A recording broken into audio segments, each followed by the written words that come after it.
Now, still on the topic of sleep, I want to touch on adenosine.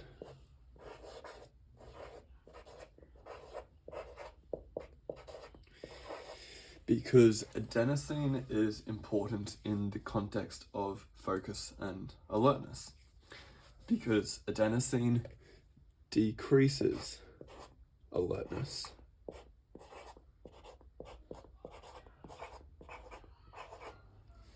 So our neurons or nerve cells are embedded with adenosine receptors. So I'll draw up a neuron, a crude drawing of one.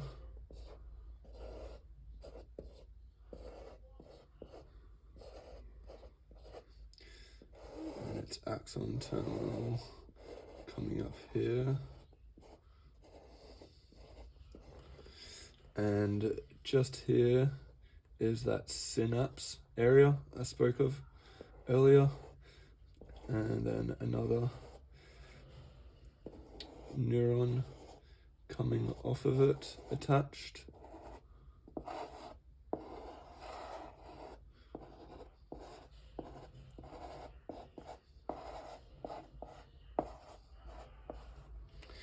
So that's the synapse where the signal transfers from this one neuron to the end neuron. So adenosine receptors are located on the presynapse.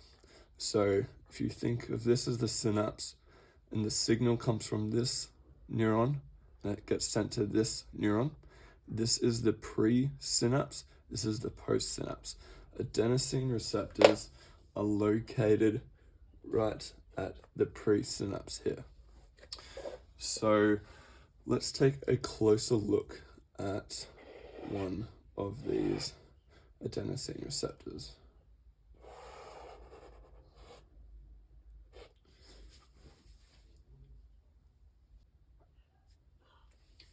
So I'll draw up an adenosine receptor here. And this adenosine receptor is like a lock. It's currently inactive and it takes an adenosine molecule, which may look something like this.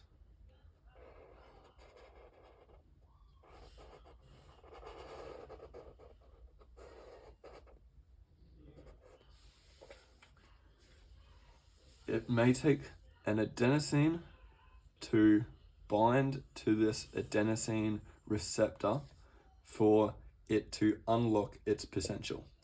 When the adenosine molecule binds to that receptor, it activates it, which activates the cell that the receptor is attached to. So this is the cell, that's the receptor,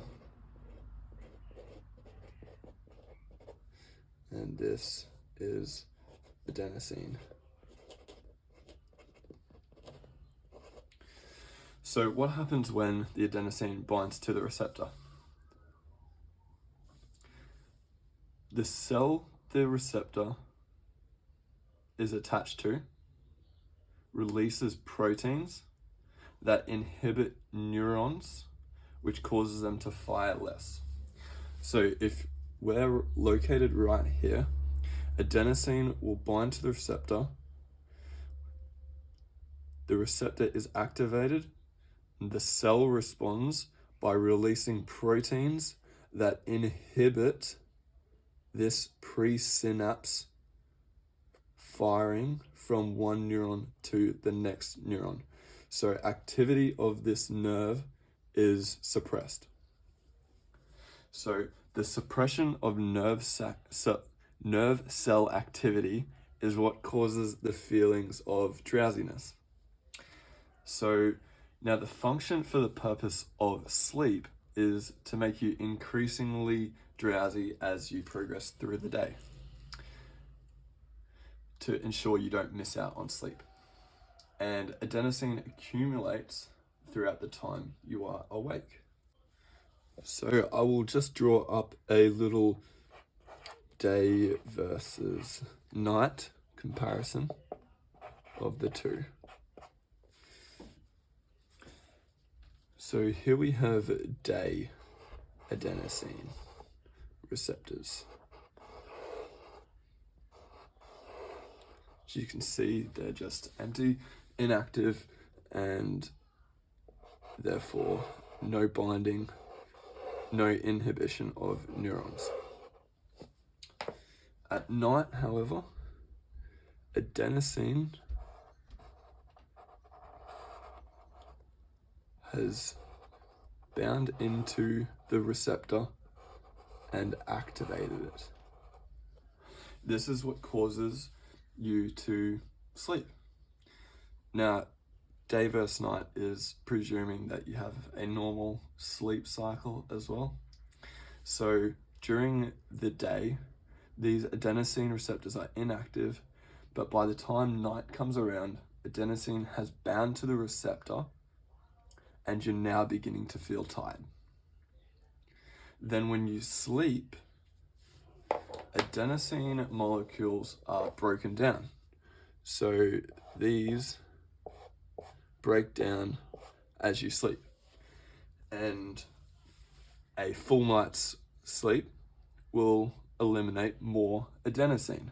A lower night's sleep, like 5 hours or so, is going to still have adenosine molecules bound. So what this means is that adenosine is inversely related to alertness.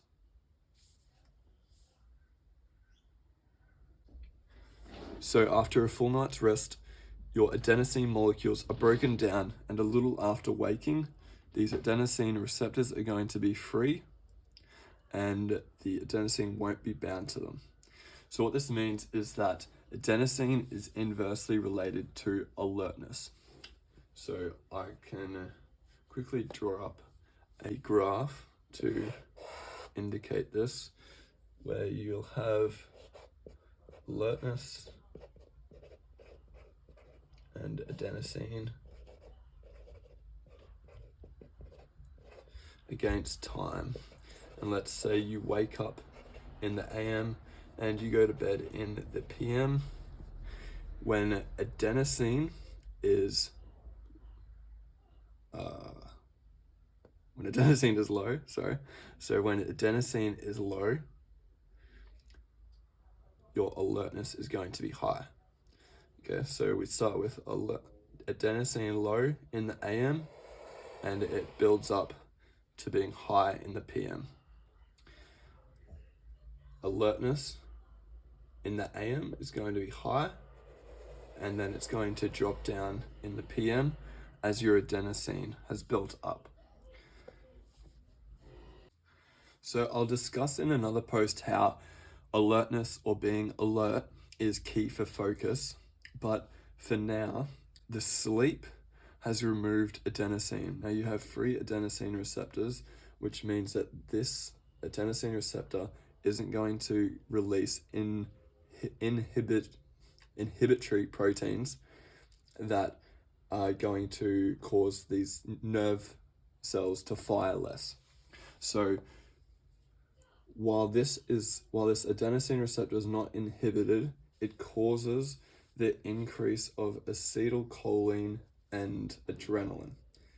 I'm going to go into these in much more detail in another video, so I won't talk too much about them now. But as an aside, caffeine has a similar shape to adenosine. So caffeine works by actually binding to the adenosine receptors. However, it doesn't activate it.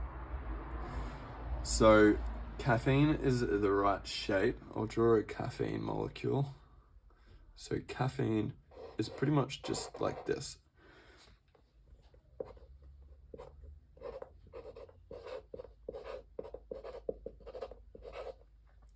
Now, caffeine will bind to the adenosine receptor, but it won't activate it. So what does that mean? It means that caffeine is going to just sit in this space, and it's going to block the adenosine nearby from entering it and activating the receptor. So now you've got caffeine binding to the receptors, and it's not allowing this adenosine to bind to the receptor. And what this means is that you're going to have a buildup of these adenosines in the space in the blood. And what happens when the caffeine, which has a half-life of about 5 hours, begins to unbind from these receptors, so the caffeine is going to leave the receptor, the adenosine, which is built up outside of it during that 5 hours, is going to begin to rapidly, it's going to cause a rapid influx of the adenosine onto these adenosine receptors. And what that means is you're going to feel immediately drowsy. So that's what the caffeine crash is. It's this intense efflux or removal of caffeine, and then the adenosine then binding to the receptors instead. So that was a little aside. I'll probably go more into caffeine later, but back to sleep again. So how long do we need to sleep in order to maximize plasticity and alertness? The answer is individual, but it appears to be between 7 and 9 hours. So sleep optimal equals 7 to 9 hours. Listen to your body and see where you function best. That's the best advice. Getting 6 hours or less, however, is associated with many chronic diseases and poor overall health. So ensuring you get 7 to 9 hours is going to be the best advice that you can adhere to.